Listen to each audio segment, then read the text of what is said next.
Hello, Ambassador Gemini, and welcome now to Uranus in Aries, Astro Extra Edition. We're talking about Uranus moving into Aries for the first time in 86 years.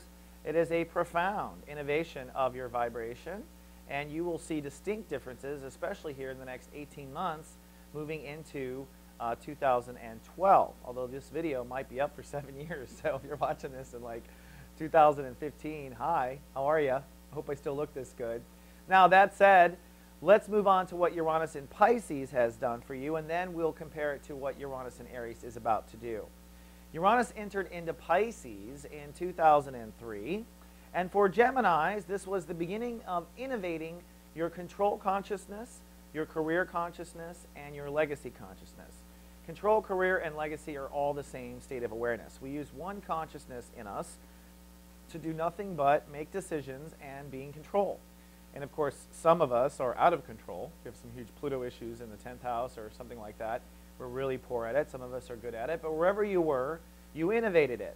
And for Geminis, I really think this was an understanding of not just how to be in control and how to pursue your career, but probably determining what your legacy is.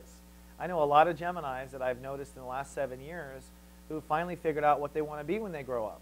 One of the problems with being a Gemini is you can identify with so many things because you are the ambassador, you are the translator, you are the messenger, you are the one that kind of can intellectually understand so many people and so many things and so many careers.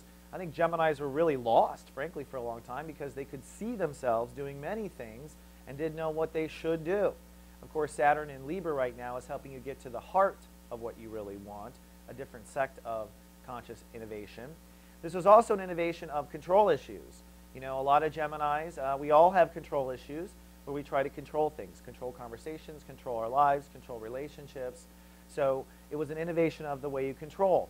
If you were a person, like many Geminis, who will control a conversation by leaving it, I know a lot of Geminis, I'll be halfway through a conversation, and when they don't want to comment anymore, they just leave the room.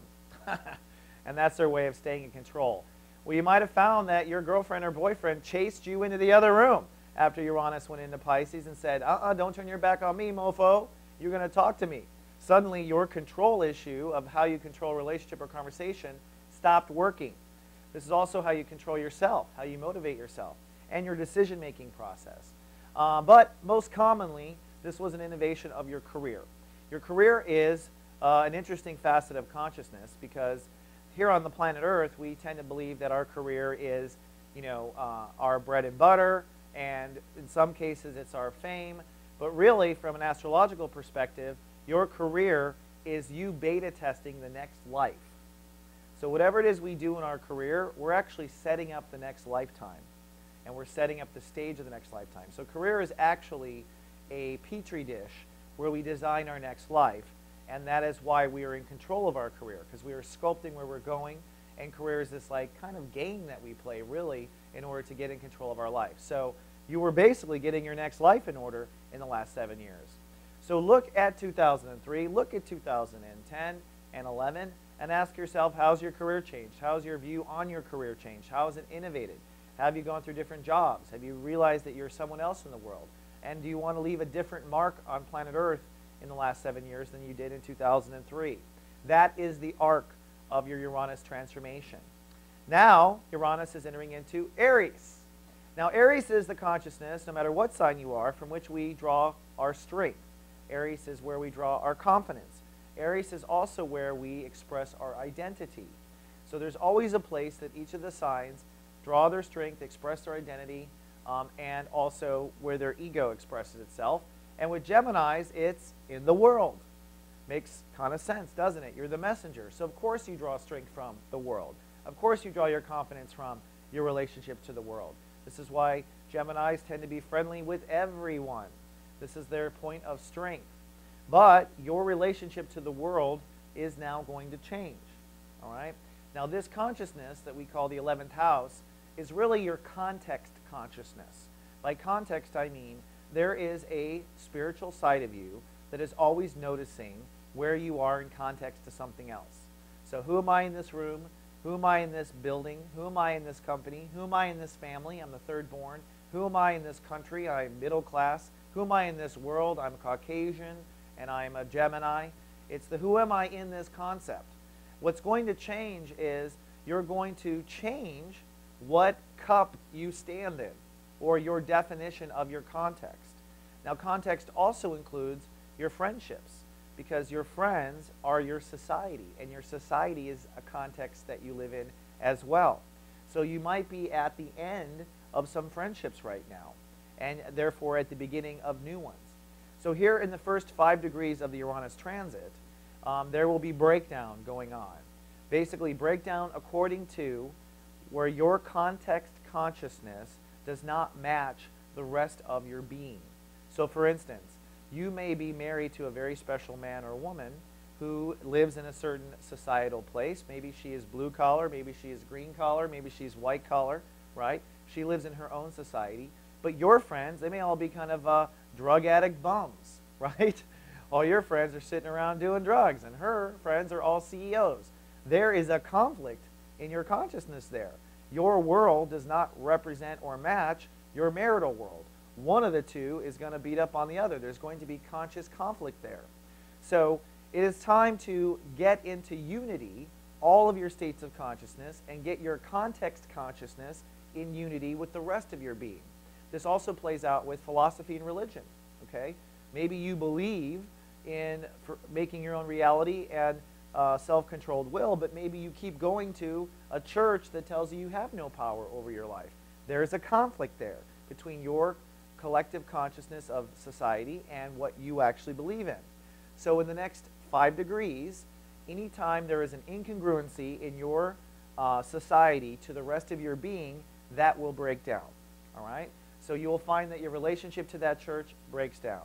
You will find that your friendships with the drug addicts break down. That's not going to work anymore. Anything that is not in congruency with the rest of your soul is going to break down. So there will be friendships that break down. There will be relationships to groups or organizations that break down. Suddenly the PTA doesn't want to hear from you, okay? That sort of thing. And there will be breakdown in the sense of your own social identity. A lot of people go through an identity crisis in this transit.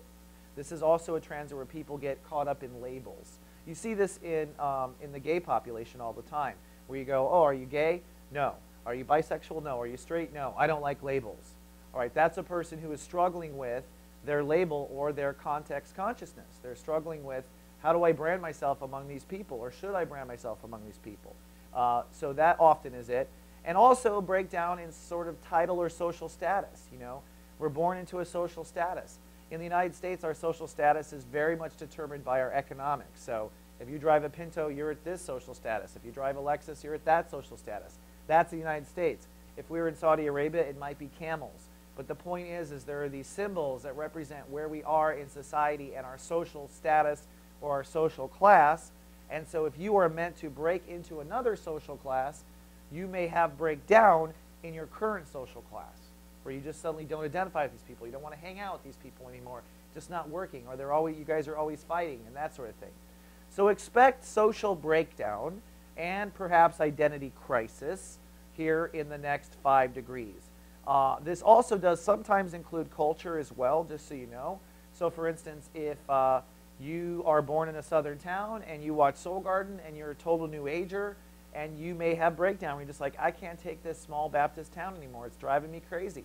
That's because your community does not reflect your own beliefs. So what I'm getting to is a lot of people will break down where they live, and in the first 5 degrees, they'll move to California, they'll move to San Francisco, they'll move, to Sweden, somewhere where they feel more comfortable. After that breakdown will be breakthrough, the time where you begin to innovate your social consciousness. And if you're a person who is going for something in society, politics, fame, if you're going to be a leader, if you're trying to climb a corporate ladder, if you're trying to change your social status from blue collar to green collar or white collar, this is the time where Uranus has got the winds on your back.